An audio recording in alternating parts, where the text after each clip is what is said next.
그럼 미국 입장에서는 대규모 소비 시장에서 제조 시장으로 바뀌는 거예요. 그렇죠. 미국이 세계 최대 소비 국가에서 생산 국가가 될 수도 있는 거잖아요. 지금 그러면 중국하고 충돌이 된다고. 이거 싸움이 그냥 1, 2년 안에 될 싸움이 아니야. 이게 몇십 년 끌고 갈 싸움이야. 그리고 앞으로 그러다 보니까 이제는 화학설규 관련해서 이제 배터리를 중심으로 하는 전기 자율, 그러니까 툭하면 배터리로 갈 것 같다. 배터리. 배터리가 화고. 배터리. 배터리. 그러니까 툭하면 우리 모빌리티 움직일 때도 배터리.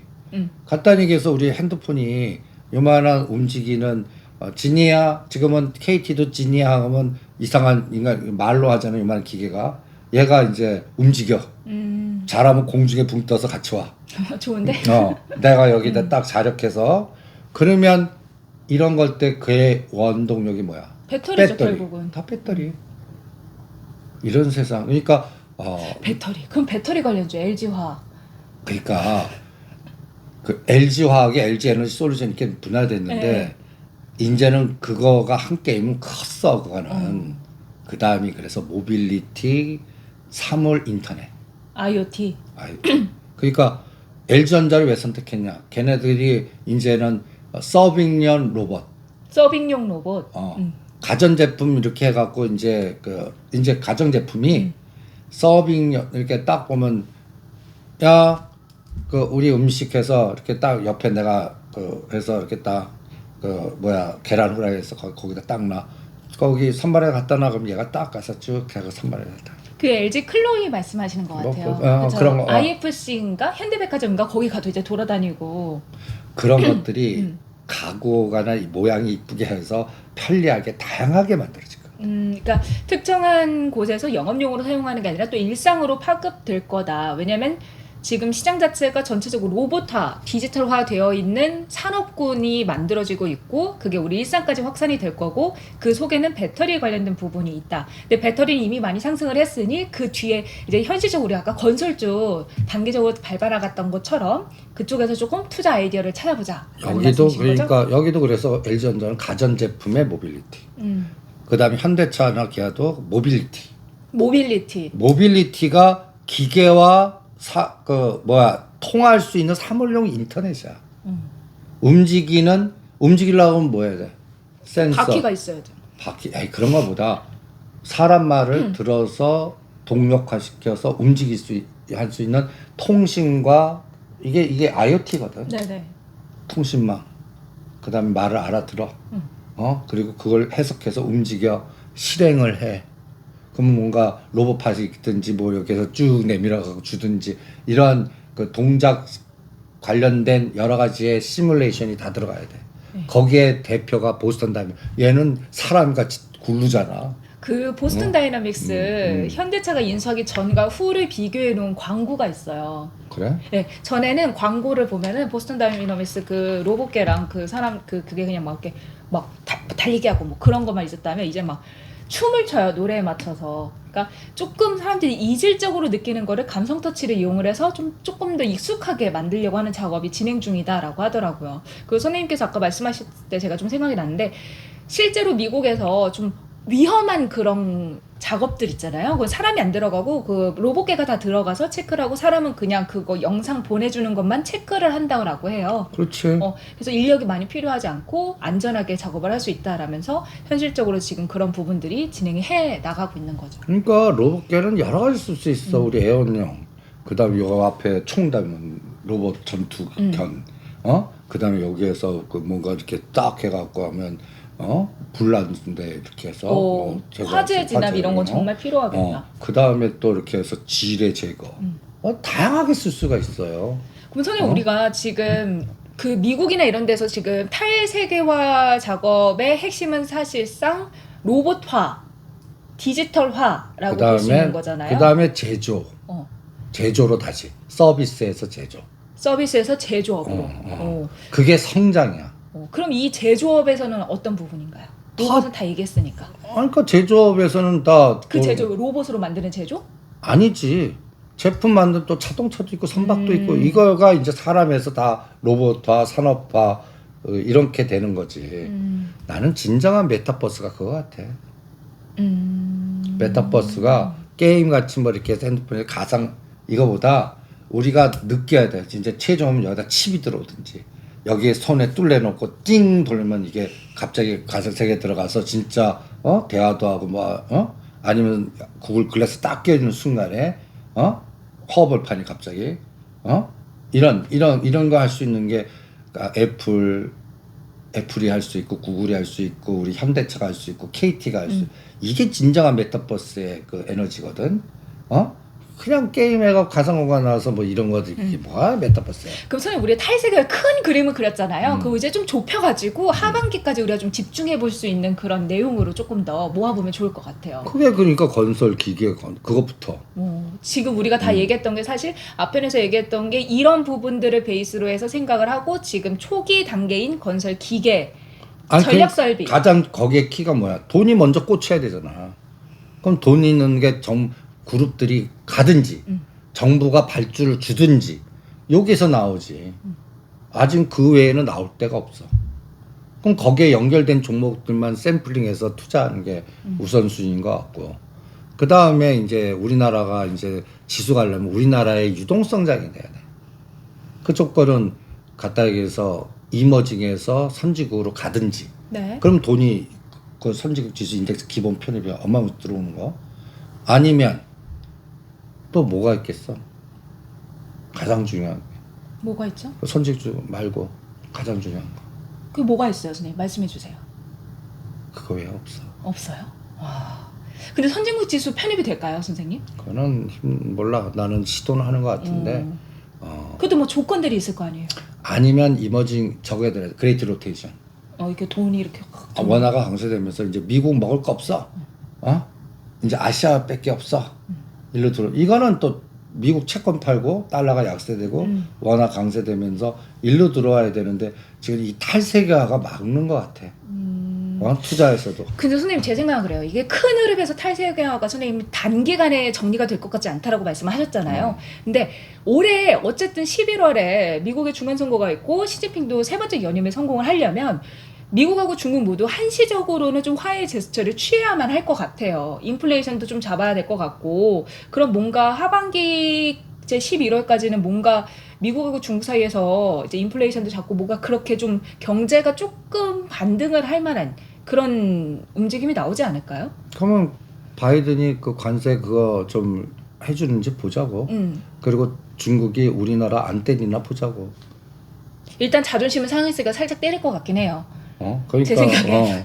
그 다음에 화해를 해줄 것 같아. 그래서 나는 게임이나 엔터나 이렇게 쉽게 때릴 수 있는 건 하지 말고 반도체나 이런 지네들도 필요하거든. 그렇죠. 그리고 중국 그러니까 그런 것들은 살려주고. 거기도 투트랙으로. 그리고 10월 달까지는 시진핑이 자기 요새 리커창이 득세하면서 네 정책 잘못됐다 이것도 노이즈란 말이야. 그러니까 10월 달까지 이제 교통정리 자기 단지 때까지는 전선을 확산시키기보다는 내치에 집중할 것 같아요. 이번에 봉쇄를 풀었잖아요. 그러면 이제 그 부분에서 경제 성장률을 올리겠다라는 의지로 우리가 해석을 할 수 있는데. 그러니까 그게 나는 탈세가 성장 전략이야. 성장률 높이기 전략. 그러면 중국은 동수서산으로 성장률 높이는데 빅데이터 다시 또 전철 1대1로 한 거를 다시 이게 이제 탈세계 노이즈가 많아. 왜냐면 그 뭐 다 스리랑카 다 이렇게 해서 다 했는데 돈 못 갚으니까 무슨 항구 조차권 몇십 년. 그래서 이게 노이즈가 많잖아. 그지? 그러니까 그걸 또다시 하겠다는 건 힘들 거란 말이야. 그러면 할 수 있는 거는 안에서 움직이는 성장률이야. 근데 지금 아파트를 또 져? 그것도 불가능해. 뭐 헝다 뭐 이런 게. 그러면 그게 뭐야? 신형 SOC밖에 없어. 반도체 육성하고 동쪽에 있는 데이터 센터를 발로 뻥 차갖고 저 사막에다 집어넣는 거야. 그럼 움직이는데 그걸 각초해서 그걸 짓고 거기에 너는 태양광에 넌 옆에 전력을 원전으로 해. 그러면 거기 같이 들어가지 시스템이. 그리고 여기에다 도시를 하나 만들어. 그리고 거기까지 도로나 이게 SOC. 중국의 신형 SOC. 중국은 그런 쪽으로 가는 거야. 우리나라도 비슷해. 우리나라는 어떻게 가나요? 그러니까 부울경이 그 시점 이게 메가시티 프로젝트야. 메가시티 프로젝트. 그러니까 약간 우리는 저 미국 쪽으로 조금 한 발짝 가긴 했는데 이렇게 뭔가 만드는 건 아닌가? 중국하고 비슷하다고 생각을 했는데 미국도 사실 그렇게 만들고 있잖아요. 우리 거 다 가져가서 하고 투자받아서 하는 우리도 것처럼. 이제 부울경 부산 신항 이런 것들에서 SOC 그리고 다시 뜯어 고치고 부시고 짓고 이러면서 뭔가 보여서 성장을 높이는 윤석열 정부가 딱 공약이나 거기서 이제 색깔이 분명히 나올 거라고. 근데 쉬운 게 뭐야? 거기 밑에서 딴지 안 넣고 그 행정 그 구청이나 도지에서 색깔 같은데. 그러니까 내가 GTX B부터 해라 이게. 그 경기도 바뀐 것 때문에. 그 지도를 딱 봐서 파란 색깔이 있는 데는 이제 막혀. 나도 아무래도 돈. 이게 색깔이 다르니까. 나라도 거기는 늦게 하겠어. 그러면 인천 쪽에 이제 같이 빨개. 그러면 용산, 삼성, 인천 이걸부터 먼저 뚫을 거야. 아무래도 연결을. 그러니까 파주에 땅이 있는 건설보다 인천이나 영종도 그 다음에 부울경 아니면 이 먼저 용산 이런 것부터 먼저 이 차이가 3년 4년 걸릴 수 있어요. 그런 거를 가장 중요하게 봐야 되지 않나. 네, 선생님 말씀 듣다 보니까 처음에 우리가 탈세계화 얘기해서 아 미국은 그런 식으로 가고 이렇게 하는구나 이렇게 산업의 형태가 바뀌고 있구나라는 걸 알았는데 중국도 사실 이제 그런 1대1로 정책이나 이런 것들이 노이즈가 발생하면서 내부적으로 경제 성장률을 높이기 위해서는 이쪽도 메가시티, 스마트시티를 할 수밖에 없고 우리나라 역시도 대외적인 불확실성 속에서 뭔가를 막 하기보다는 또 심지어 우린 띠꼈으니까 투자하라고 띠꼈으니까 내부적인 성장률을 끌어올리기 위해서 부울경이라든가 서울 이쪽의 개발 그쪽으로 간다는 말씀이신 거죠. 그게 각자 도생 전략이야. 각자 성장. 각자인데 우리는 근데 너무 투자 받은 거 없고 우린 너무 띠꼈다. 그러니까 한정된 데 그 들어가는 얼마나 압축되겠어. 그러니까 지역도 압축되고 잘 찍어야지. 그러면 거기에 관련된 종목도 압축이지. 그러니까 요새 보면 다 같은 섹터 테마인데 같이 안 가. 들여다보면 아 여기는 안 되는구나. 여기부터 되는구나. 근데 그걸 어떻게 들여다봐요, 선생님? 뭘 들여다봐요? 사업 보고서? 사업 보고서에 다 읽어보면 땅이 어디 있고 공장이 어디 있고 여기에 어떤 인맥이고 나와. 그걸 다 뒤져봐야죠. 탈세계화 뭐 이런 거와 관련된 자료는 선생님께서도 카페에 올려주셨으니까 여러분들께서 함께 보시면서 아 이런 부분에 아이디어가 있고 저런 부분에 아이디어가 있구나라는 거 참고하시면 좋을 것 같아요. 자, 선생님 아까 우리가 모빌리티 얘기했잖아요. 근데 이것도 좀 체크를 해봐야 되는 게 한국형 도시망공 모빌리티 지난번에 우리가 전에 얘기했었잖아요. 각각 컨소시엄을 구성을 했다. 근데 제가 거기서 그때 뭐 SK텔레콤 컨소시엄, 현대차 컨소시엄 다 말씀드렸는데 새로운 컨소시엄이 또 등장을 해서 소개를 해드려야 될 것 같아요. 뭔데? 롯데그룹이 또 참여를 하기로 했다고 합니다. 롯데지주를 필두로 해서 롯데렌탈, 롯데건설, 롯데정보통신이 함께 민트에어랑 모비우스 에너지와 함께 또 이렇게 팀을 짜서 KUAM에 좀 진입을 한다고 하는데 롯데그룹이 정말 최근 들어서 많은 변화를 보여주고 있어요. 근데 다른 컨소시엄보다 롯데가 정말 이런 말 좀 그런데 지네끼리 모여서 시너지가 클 것 같다라는 생각이 전 좀 들거든요, 선생님.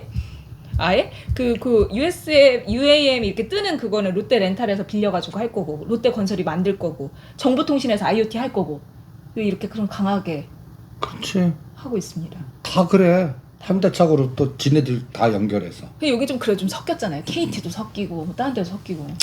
근데 이게 다 보면 건설 있어야 되고 통신 있어야 통신 되고. 있어야 되고 그 다음에 가장 중요한 게 반도체 있어야 돼. 싸야 돼. 아 맞아 중요해. 싸야 돼. 누가 제일 쌀까? 이미 많이 올라가보다 싸야 돼. 싸야 돼. 박살나 있어야 돼. UAM 관련된 종목이 가격이 싸야 된다는 말씀이시죠, 선생님. 그럼 이거는 사실 요즘 계속해서 얘기가 나오고 있는데 대우건설도 컨소시엄을 구성했다라는 얘기가 있거든요. 차라리 중견기업 쪽으로 좀 살펴보는 건 어떨까요? 근데 나는 롯데그룹 집중하고 딴 거 신경 끄겠어. 아니 지금 특화되고 나니까 딴 거 번질 필요가 없어. 종목 많아 보면 이게 리스크를 더 확대시키는 거야. 선생님 압축해서 간다고 하셨으니까 그래도 분산 투자해 놓는 게 확률이 더 높은 거 아니에요? 압축하는데 왜 분산을 해? 압축하는데 집중을 해야지. 말이 이상하잖아. 그러니까 압축을 섹터별로 압축. 어? 그러니까 선생님 말씀해 주신 예를 들어서 건설 기계 10개 있으면 거기서 압축해서 2개. 건설 2개 잡고 그다음에 뭐 반도체 10개 중에서 압축해서 하나 잡고 그러니까 압축한 걸로 분산하는 이런 식으로. 그렇게 섹터는 하는데도 한 10개는 넘기지 마. 거기서 5개, 7개. 정책 그 일변도를 갖고 그렇게 포트폴리오 짜는 게 지금 2022년 말까지 가장 최적이 아닌가라고 생각합니다. 쉽지 않네요. 그럼 선생님 UAM 관련해서 얘기가 계속 뭐 불거져 나와도 그냥 나는 모빌리티에 관심을 가지고 있어 아니면 나는 통신 쪽에 이렇게 좀 나눠가지고 자기가 찍어야 되겠네요. 그럼 그래서 거긴 단순하잖아. 난 KT 오니. KT? KT 오니. KT. KT. 그래서 KT 선생님 말씀하시니까 좀 생각나는데 그때 KT 서브마린 현대중공업이 인수합병 얘기가 나오면 대박이다. 이제 그 지방선거도 끝났으니까 이제 기대해 보자고. 왜냐면 KT 서브마린이 금요일자 기준으로 좀 올랐더라고요. 아직 뭐 4%? 그건 기별 이런 종목들은. 그것은 차트가 이뻐요. 한번 봐주세요. 차트 위치. 옛날부터 차트 위치는 저 바닥에서 질질 기고 있어. 그래도 선생님께서 보시는 긴 호흡과 또 일반 투자자들이 보는 짧은 호흡은 또 차이가 있으니까 언급해 주시면 기분이 좋거든요. KT 썬마린 바닥 따지기는 들어가. 네, 모양 오늘 좋아. 1% 상승하며 마감을 했네요. 근데 나는 이 종목은 네네. 9,000원 돌파할 때까지는 질문하지 말라고. 근데 이 종목도 끼가 있어서 지난번에 갑자기 오를 때 막 오오오오 이렇게 막 올랐었던 기억이 나요. 2020년도가 2,000원 그리고 얘가 고점이 9,000원. 그러면 그 7,000원 진폭이 이제부터 5,000원에서 7,000원짜리가 나오나 보자고. 그러면 12,000원까지잖아. 네. 그 에너지 나오. 그러면 M&A 외에는 없어요. 아니면 아직까지는 한일 해저 터널은 너무 빨라. 그건 빠른 것 같아요. 근데 선생님 일본이 굉장히 우호적이에요. 아니, 일본이 그러니까, 막 항공 그것도 막 우리나라 지금 앞으로 5년 동안은 일본이 우리나라한테 아부할 수밖에 없어. 경제적 에너지. 근데 얘네들이 아부하더라도 저 뭐라 그럴까 밑으로 기어서 아부하는 것보다는 대들면서 아부하더라고. 기분 상하는데. 대들면서. 대들면서 아부해. 그러니까 우리 감정으로는 그거 안 돼. 그러려면 어떻게 해야 돼? 약간 반이 일본 색깔인 롯데그룹. 그냥 그쪽으로 거기에 이렇게 집중하는 게 더 낫다는 생각이 들고 우리나라 기업 중에 일본에 진출한 기업들. 롯데. 안 보이지? 롯데. 또 차병원 일본. 선생님 근데 그 엊그제 뉴스를 보니까 일본 사람들이 우리나라 비자 받으려고 막 줄 서 있고 이제 끝났습니다 이거 밤새 줄 서가지고 또 비자 받고 막 그런다고 하더라고요. 이런 거에서 뭔가 우리가 투자에 대한 뭔가 감각 이런 거를 키울 수 있는 부분이 있을까요? 그거야 파라다이스 와서 카지노 하려나 보지 뭐. 근데 근데 카지노도 롯데관광객은 중국, 파라다이스는 일본. 약간 이렇게 하더라도 추세적인 개념은 아직은 아닌 것 같고 그냥 더 가까이서 더 지금 얘기하는 모빌리 더 큰 거 국가적 차원으로 하는 거 짜잘짜잘한 거 보지 말고 조금 더 그쪽에 중심을 줘라. 그 선생님 차병원 방금 말씀하셨으니까 우리 그 최근에 원숭이 두창 바이러스 관련해서 녹시다 MS 상승을 했었는데 차백신 연구소도 한번 시세 분석을 탁 해줬잖아요, 선생님. 그거 좀 도와주세요. 코멘트 좀 해주세요. 그러니까 이것도 보면 지적 재산권이 있는 세상. 탈세가 각자 도생에 이제는 어디가 소티드나고 물가 급등하고 모든 세상이 비정상해. 그러면 가장 그럴 때 중요한 거는 특허나 지적 재산 갖고 있는. 뭐가 터질지 몰라. 그러면 내가 옛날 그 천연두 백신 갖고 있어 직접. 갑자기 그냥 세계가 이렇게 된 것 같아. 그러니까 그런 직접 재산권 갖고 있는 기술, 지적 재산권 갖고 있는 백신. 이게 부동산도 그래요. 부동산에 지적 재산권이 없으니까 부동산에 많이 가지고 있는 세상? 지금 롯데치소 롯데그룹 외가 담보가치 부동산의 이거 지적 재산권을 이렇게 바꿔봐. 지금보다 땅의 가치가 올라가는 그런 것들 개념도 집어넣으라고. 그래서 최근에 코롱그룹에서는 코롱 그런 거 인더스트리 이거 그런 이제 특수 그 섬유의 지적재산권 다 지적재산권. 흔소리 회사들은 어차피 다 지적재산권을 가지고 있잖아요. 특허권을 가지고 있는 회사들이 많으니까. 그치. 근데 그동안 특허권이나 복제해갖고 이게 이제 옛날엔 바이오나 2차전 이런 거 했단 말이야. 네네. 이제는 약간 나는 담보가치 높이기라든지 지적재산권도 이제는 건설 쪽 이쪽으로 오를 것 같아. 어렵다. 기계 쪽. 기계 쪽에. 기계, 건설, 특허 그리고 짓는 거 이런 것들. 설계 이런 것들 이런 걸로 이동하는 것 같아. 왜냐면 저는 지적재산권 하면은 가장 많이 떠오르는 게 첨단 산업이고 반도체 이쪽에 지적재산권이 굉장히 강하잖아요. 근데 그거는 가장 대표적인 게 삼성전자인데 삼성전자 지금 어때? 근데 이재용 부회장이 선생님 6개월 만에 해외 출장을 나간다고 해요. 근데 원래 매주 공판이 있어서 바깥에 나갈 수가 없는데 나 정말 이거 출장 가야 됩니다 해서 허용을 해줬다라고 하더라고요. 그래서 ARM 인수 전에 뛰어들 가능성이 높다라는 얘기가 나오고 있는데 그리고 최근 들어서 인수할 거다라는 기사들이 카더라가 계속 더 많이 나오고 있어요. 그럼 해야지. 뭘 해? 인수를? 카더라만 누구를 나오면 인수할까? 나는 가능성이 높아졌다라는 얘기가 계속 나오잖아요. 근데 주가는 그렇게 안 보이잖아. 응? 오늘도 미국 시장 급등하고 나스닥 급등했는데 그냥 때려버리잖아.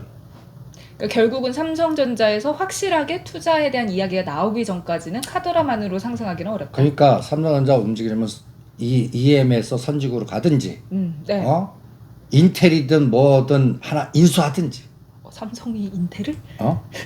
뭐든 인수하든지. 국내든 해외든 상관없이. 그 방법 외에는 없어.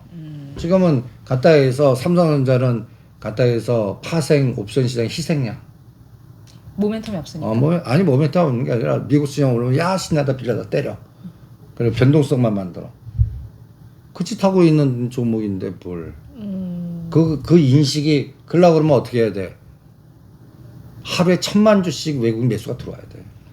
그때 4일 연속 들어오고 나서부터 또 흐름이 바뀌었더라고요. 아직까지 뭐 들어왔는데 다시 팔아. 100만 주잖아. 그러니까 나는 삼성전자 500만 주 넘기기 전까지는 500만 주? 하루에. 하루에? 안 믿을래. 3일 연속이에요. 그것도 500만 주, 500만 주, 500만 주? 아니야. 500만 주라도 한 번이라도 들어왔으면. 한 번이라도. 아직 그게 안 보여. 이렇게 기대가 점점 낮아지고 있어. 한 번이라도 좀 들어와라.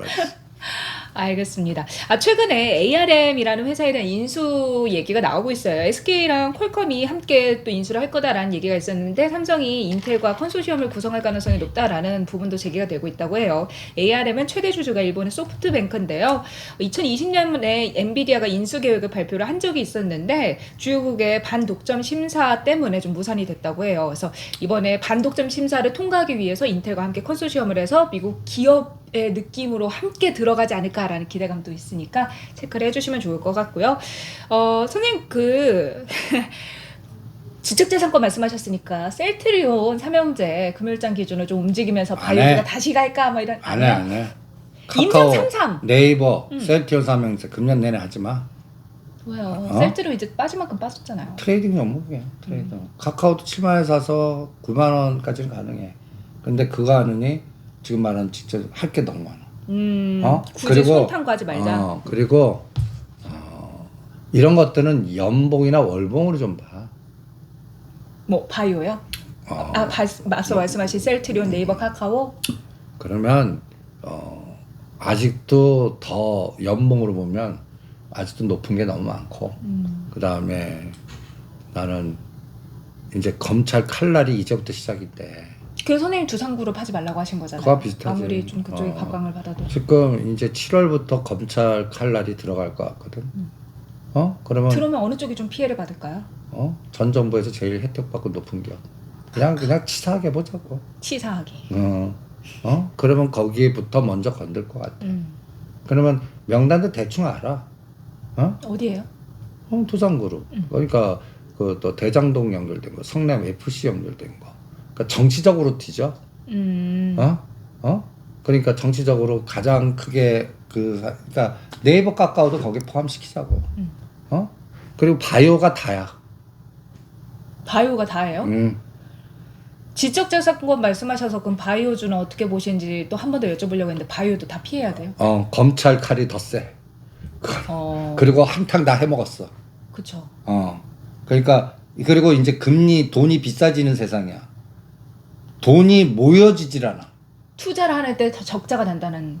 아니 그러니까 이제 작업을 싸졌습니다. 다시 해서 뭐 임상 3상에 뭐 해갖고 이게 뭐 이 스토리텔링이 먹혀 들어가지 않아. 내 거나 빨리 빼줘 이 개념이고 다 엮였고 그리고 이 바닥 선수는 이미 튀었고 조성이 안 돼.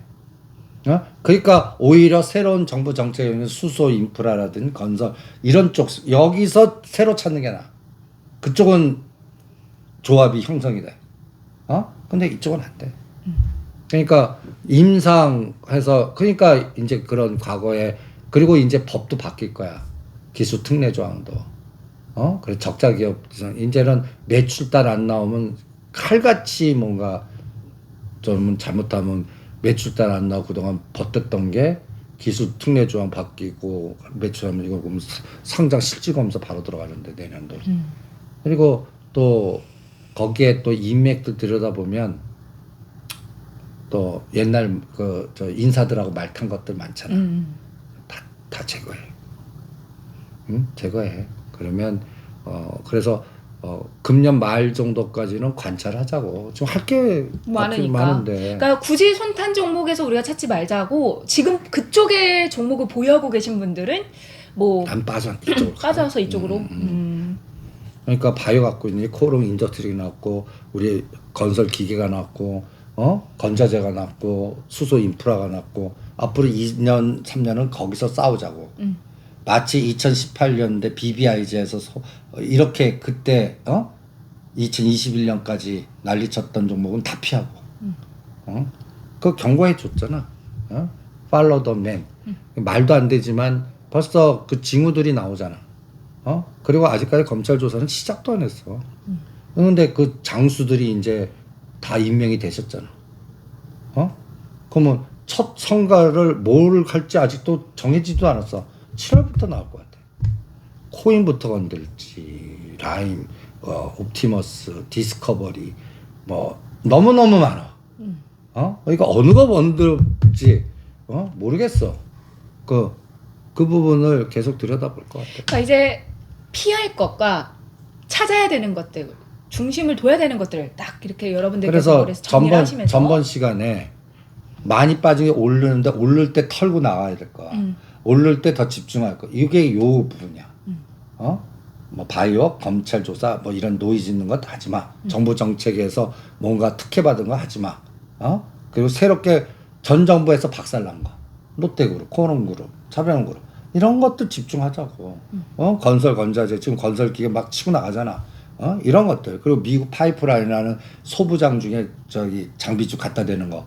그러니까 이제 먼저 간 게 꺾이자. 코리아 서킷, 심텍, 대전전자 급락하면서 밑에서 KH바텍이나 이런 것들이 밑에 단에서 이제 그림이 좋아져. 그러니까 중심은 아직 안 가. DB하이텍이나 칩텍. 그냥 밑에 단에 있는 그리고 장비주. 그러니까 할 게 압축돼서 많아요. 이런 것들이 주가가 싸.